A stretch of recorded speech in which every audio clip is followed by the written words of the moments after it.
जो ओरिजिनल भागवत जी है, सुख सुधा सागर, जो सुखदेव मुनि और राजा परीक्षित का संवाद है, वो पढ़ रहे हैं। तो उसमें से कुछ पॉइंट्स नोट करें। विषयों में जो तृष्णा है वो मनुष्यों को समाप्त कर देती है। अगर विषयों में जो भी तृष्णा है वो हम उसमें फंसेंगे तो मनुष्य को ख़त्म कर देती है। पेट खराब हो जाता है, कोलेस्ट्रॉल बढ़ जाता है, ब्लड प्रेशर हाई हो जाता है। अभी तो अब यंग है, आगे चल के मनुष्य की क्या गति होती है। तो खाने की तृष्णा है, देखने की तृष्णा, बोलने की तृष्णा, सोने की तृष्णा, भोगने की तृष्णा, कहते हैं हर तृष्णा मनुष्य को ख़त्म कर देती है। भय बुढ़े तृष्णा वही जवान। जैसे जैसे तृष्णा बढ़ती है तो शरीर तो बुढ़ा होता जाता है, इसकी इंद्रियां भी क्षीण होती जाती हैं, हर चीज़ की शक्ति भी घटती जाती है, पर तृष्णा बढ़ती जाती है। इसलिए जवानी में ही जो मन को वश कर लेते हैं वो धन्य है। कहते हैं मरने के बाद मुक्ति होना कठिन है, इसलिए जीते जी ही मुक्ति का प्रयास कर लेना चाहिए। जीते जी ही भजन करके, भागवत जी पढ़ के, सत्संग सुन के हमें मुक्ति का प्रयास कर लेना चाहिए। बाद में तो मुक्ति हो ना हो, ये बहुत बात अच्छी लगी थी। जो ज्ञान दृढ़ नहीं होता वो व्यर्थ हो जाता है। जैसे आप लोगों ने कथा सुनी होगी कि आत्मदेव जो थे ब्राह्मण थे, तो उनकी पत्नी थी धुंधली। तो वो धुंधली जो थी और आत्मदेव जो थे, मतलब उनके पास पर्याप्त धन था। धुंधली जो थी वैसे तो होशियार थी, पर थोड़ी जिद्दी भी थी और बोलती भी ज़्यादा थी और अपनी चलाती थी।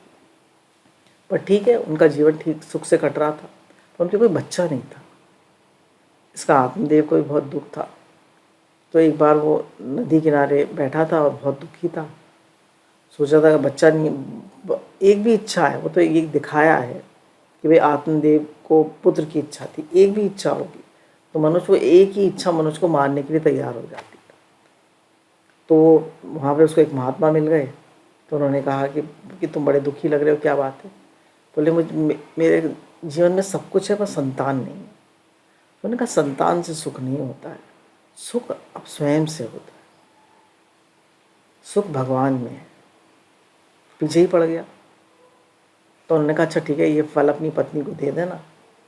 तो पत्नी ने, उसने धुंधली को ले जाके फल दे दिया कि महात्मा ने दिया है। तो उन्होंने कहा 9वें महीने तुम्हारे यहाँ पुत्र, बहुत ज्ञानी और समझदार पुत्र होगा।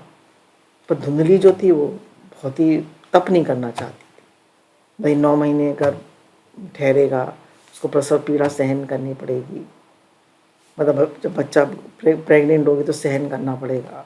तो उसने वो फल गाय को खिला दिया। और खुद जो है, उसकी बहन ने कहा कि मैं भी गर्भवती हूँ, मेरे बच्चा होगा तो तू ले लेना, और तू ऐसे दिखाना कि मैं गर्भवती हूँ, जब बच्चा होगा तो कह देना ये मेरे हुआ है। दोनों बहनें ही थी सगी। तो देखिए, जो तप नहीं करता तो उसका जो फल होता है वो दुख ही दुख होता है। तो जीवन में तप करना, परिश्रम करना, मेहनत करना बहुत जरूरी है। जो बिना मेहनत के हम मिलता है हमें, वो व्यर्थ ही जाता है। तो उसने वो फल उसको दे दिया, अपने मतलब उस गाय को खिला दिया, और अपनी बहन का बच्चा ले आई 9वें महीने में कि मेरे बेटा हुआ है। तो उसने खुद धुंधली थी तो उसने उसका नाम रखा धुंधकारी। अब क्योंकि उसकी बहन का बच्चा था, बहन के क्या संस्कार थे, उसके पति के क्या संस्कार थे, आत्मदेव और उसका बच्चा तो था नहीं, तो वो बहुत ही ढीठ, जिद्दी और सबको बहुत दुख देने वाला था। धीरे धीरे वो बड़ा होने लगा, उसकी इच्छाएं और बढ़ती गईं और मारपीट करता, लोगों को दुख देता, कष्ट देता। उसकी सब हरकतों से एक दिन पिता जो है घर छोड़कर चले गए।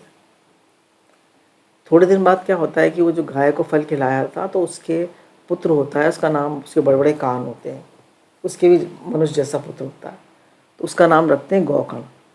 अब गौकर्ण जो होता है उसके स्वभाव संस्कार बहुत अच्छे होते हैं, बहुत ही अच्छे। तो वो अपने पिता को समझाता है, पिताजी अब दुखी मत होइए, संसार में कुछ नहीं रखा, आप भगवान का भजन करिए और आप इस घर से निकल जाइए। आत्मदेव तो घर से निकल जाते हैं और अपना भजन करने लगते हैं, सब तीर्थों में जाते हैं। और इधर जो धुंधली ने इतने मन से मांगा था बेटा, और अपने अपनी चलाई थी तब भी नहीं किया था, वो लड़का उसको खूब पीटता है, खूब बुरी तरह करता है, इतना मारता है और कहता है कि तुम मुझे सारा धन कहाँ रखा है वो बता दो। तो धुंधली जो है इतनी परेशान हो जाती है कि जाके कुएं में कूद के मर जाती है। अब ये 5 वेश्याओं को घर में रख लेता है। 5 वेश्या कौन है? 5 वेश्या है हमारे 5 विषय। जब हम इनके अधीन तो ये हमें नचा के फेंक देते। जैसे उन 5 वेश्याओं ने इसको नचा के फेंक दिया, धन लाओ धन लाओ धन लाओ, जीवन लाओ, कपड़ा लाओ। अभी चोरी करने लगा, कहाँ से लाए? एक दिन ये खूब सारा धन और खूब सारे जेवर राजा के यहाँ चुरा लाया। तो कहा अरे यार ये राजा क्या चोरी करके लाए, हम भी इसकी चोरी में ना पकड़े जाए। तो उन्होंने उसको खूब पीटा, पीटने से नहीं मारा तो उसके मुँह में अंगारे भर दिए और उसको पीट पीट के मार दिया। तो उसकी वो इतना कष्ट से मरा कि वो प्रेत बन गया। लोगों ने बताया गोकर्ण को कि भैया ऐसे तुम्हारा भाई प्रेत बन गया। तो जहाँ गया गोकर्ण उसने उस गया में और सब जगह उसका श्राद्ध किया। फिर वो जब अपने घर लौट कर आया तो रात में सोया अपने घर में, तो देखा उसने कि बार बार कभी भैंसा, कभी भेड़िया, कभी भेड़, कभी कुछ कुछ बन के डरा रहा है। तो उसने पूछा कि भाई कौन हो तुम? तुम्हारा भाई धुंधकारी हूँ, मैं प्रेत बन गया हूँ, तो मेरी मुक्ति करा। गोकर्ण सूर्यदेव से प्रार्थना करते हैं कि मैं क्या करूं, कैसे इसकी मुक्ति? तो कहते हैं तुम भागवत जी का पाठ करो। तो गोकर्ण जो है भागवत जी का पाठ करते हैं और एक बांस जो होता है आंगन में खड़ा होता है, उसकी 7 गांठें होती हैं। तो धुंधकारी कहाँ बैठे हो? तो प्रेत है। प्रेत का सुई के बराबर मुंह होता है, वो पानी भी नहीं पी सकता, भटकता रहता है भटकता रहता है, क्योंकि उसने अपने मन की करी, मन के अधीन था, उसको सब भोग चाहिए थे। तो अब वो जो था उस बांस में आके बैठ गया। अब वो जो कथा सुनता बहुत ध्यान से सुनता, उसका मनन करता। तो पहले दिन पहला अध्याय भागवत का पूरा हुआ, पहली गांठ टूट गई। ऐसे करके 7 दिनों में 7 गांठें टूट गईं और उसको विमान लेने आया। सबने कहा भी भागवत तो हमने भी सुनी, पर हमें क्यों नहीं विमान लेने आया? तो उन्होंने कहा तुम लोगों ने सुनी तो पर मनन नहीं करा। इसने भागवत सुनी भी और मनन भी किया। तभी कह रहे हैं जो ज्ञान दृढ़ नहीं होता, जिसका मनन नहीं किया जाता, वो व्यर्थ हो जाता है। हमने ज्ञान सुना, सत्संग सुना, पढ़ के सुनाया, हमने पूछा भाई क्या सुना, हमें कुछ याद नहीं रहा। अगर ऐसे करोगे तो मनन कभी तुम्हारा होगा ही नहीं, तुम्हारे अंदर कभी कुछ जाएगा ही नहीं। कह रहे हैं जिस ज्ञान का मनन नहीं करोगे, जो दृढ़ नहीं होगा, वो व्यर्थ हो जाएगा। भजन में तीव्रता विषयों के कारण नहीं बढ़ती। बोले हर समय हमारा भजन नहीं होता, हर समय हमें भजन अच्छा नहीं लगता, तीव्रता नहीं होती। तो बोले विषयों के कारण ही भजन में तीव्रता नहीं होती। गुरुजन शिष्य को गुप्त से गुप्त बात भी बता देते हैं। परीक्षित जो हैं अब थोड़े बड़े हुए हैं और वो कई सारे यज्ञ करते हैं, और जब यज्ञ करते हैं तो जगह जगह जाते हैं तो लोग उनको उनके पूर्वजों का यश सुनाते। कहते हैं जो तुम्हारे पूर्वज थे, तो ये पूर्वज कौन थे? परीक्षित के पांडव। तो कहते हैं तुम्हारे जो पूर्वज थे पांडव, 5 पांडव, उनकी भगवान कृष्ण ने कितनी रक्षा करी। देखिए अब हमारे सुनने लायक बात है कि भगवान अपने भक्तों की कितनी रक्षा करते। बोले जब वो युद्ध हुआ महाभारत का, तो भगवान दिन भर तो अर्जुन का रथ चलाते थे और रात को वीर आसन में बैठकर शिविर का पहरा देते थे। तो मुझे पहली बार पता चला, दिन भर तो अर्जुन का रथ चलाते थे सारथी बन के, और सारथी जो होता है नीचे बैठता है और अर्जुन जो रथी होता है वो ऊपर बैठता है और पैर से इशारा देता था अर्जुन। कितना सहन किया भगवान, भक्त के वश में होते आए भगवान। तो भगवान दिन भर तो उनके सारथी बनते थे और रात को उनका पहरा देते थे। और उन्होंने बताया कि भगवान का इतना प्रेम था 5 पांडव से, तुम्हारे पूर्वजों से, कि वो जब चलते थे तो उनके पीछे पीछे भगवान चलते थे उनकी स्तुति करते हुए। और उन्होंने द्रौपदी को अटल सौभाग्यवती होने का वरदान दिया था। और उन्होंने ये भी बताया कि तुम जब गर्भ में थे तो भगवान ने तुम्हारी रक्षा करी, भगवान कितने बड़े थे? गर्भ में थे परीक्षित, अंगूठे के बराबर। तो भगवान चारों तरफ घूम घूम के उनकी रक्षा कर रहे थे। तो जब बाहर आए और जब परीक्षित, तो देखने लगे कि वो भगवान कहाँ गए। तो इसलिए उनका नाम परीक्षण कर रहे थे, परीक्षित पड़ गया। बताया इतना भगवान ने अब तुम्हारे पूर्वजों के लिए किया कि सारे उन्हें विश्व विजयी बनाया और सारे विश्व को उनके चरणों में झुका दिया। क्या नहीं करा भगवान ने। जब उन्होंने भगवान अपने पूर्वजों की कीर्ति सुनी और भगवान का इतना प्रेम सुना, तो उनकी भगवान में और श्रद्धा बढ़ गई और भगवान की कृपाओं को फील करा।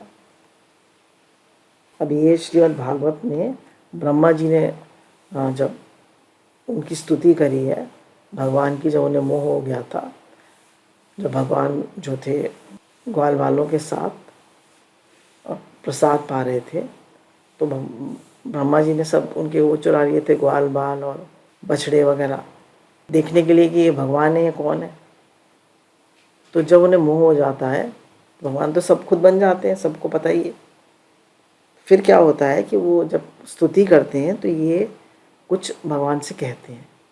बहुत ही अच्छी बात है, मतलब वो है पॉइंट्स समझने के लिए हैं, हमारे लिए हैं ये। जो क्षण क्षण प्रभु की कृपाओं का अनुभव करता है ना, हर क्षण भगवान की कृपाओं का अनुभव करता है, हर पल भगवान की कितनी कृपा है। खा रहा हूँ, पी रहा हूँ, रह रहा हूँ, सांस ले रहा हूँ, दिल धड़क रहा है, सर के ऊपर छत है, आराम से सो लेता हूँ। कितने लोगों को तो नींद ही नहीं आती, कितने लोगों के शरीर में दर्द ही दर्द होते हैं, कितनी शरीर स्वस्थ है, भगवान का भजन मिला हुआ है, भजन हो रहा है, सत्संग मिल रहा है, कितनी कृपा। हे नाथ, हे नाथ, आपकी कृपाएं तो अनंत है, हम ही कृत्यघन। ये सूरदास जी जो है भगवान से कहते हैं, मौसम कौन कुटिल खल कामी, जिन तन दियो ताही बिसरायो, ऐसो नमक हरामी। हमारे से कौन कुटिल खल कामी है कि जिन्होंने तन दिया, जिन्होंने श्वासें दी, जिन्होंने दिल की धड़कन दी, जो खाना पचा रहे हैं, जो देखने की सुनने की हर शक्ति दे रहे हैं, हर इंद्रिय में उन्हीं की शक्ति, उन्हीं को हम बिसरा रहे हैं। ऐसे नमक हरामी है, ऐसे कृतज्ञ है। तो कह रहे क्षण क्षण में प्रभु की कृपाओं का अनुभव करता है। फिर बताया दूसरी पॉइंट क्या है, दूसरी बात क्या है कि प्रारब्ध अनुसार जो भी सुख दुख आते हैं उनको निर्विकार मन से भोगता है, अपने मन में विकार नहीं आने देता। विकार क्या है? राग द्वेष, सुखी दुखी होना। ना राग द्वेष करता है, ना सुखी दुखी होता है। फिर बताया कि तीसरी बात बताई, जो बार बार भगवान के समर्पित होता है। क्योंकि एक बार हम समर्पण करते हैं फिर भूल जाते हैं, बार बार भगवान के समर्पित होता है, भगवान की शरण में ही रहता है हर समय, और बार बार समर्पित होता है। एक बार समर्पित होता है फिर चिंता करने लगते हैं, फिर आगे की सोचने लगते हैं, फिर परेशान होने लगते हैं। अरे भगवान है ना, वो जो करेंगे अच्छा करेंगे, जैसा होगा अच्छा, जैसा होगा अच्छा हो, इसमें ही मेरी भलाई है। तो जैसे तो उन्होंने कहा अगर ये तीन बातें अपने जीवन में लगाते हैं कि प्रभु के क्षण क्षण में प्रभु का शुक्राना माने, कृपाओं का अनुभव करें, प्रारब्ध अनुसार जो भी दुख सुख जीवन में आए उनमें अपने मन को निर्विकार रखें, और बार बार भगवान के समर्पित हो, तो और भगवान की शरण में रहें। तो कह रहे हैं जो ऐसा करता है वो जैसे पुत्र अपने पिता की संपत्ति का अधिकारी होता है, ऐसे ही वो भगवान से उसका प्रेम हो जाता है और वो भगवान का प्रेम का अधिकारी हो जाता है। बोलिए सच्चिदानंद भगवान की जय, बांके बिहारी लाल की जय।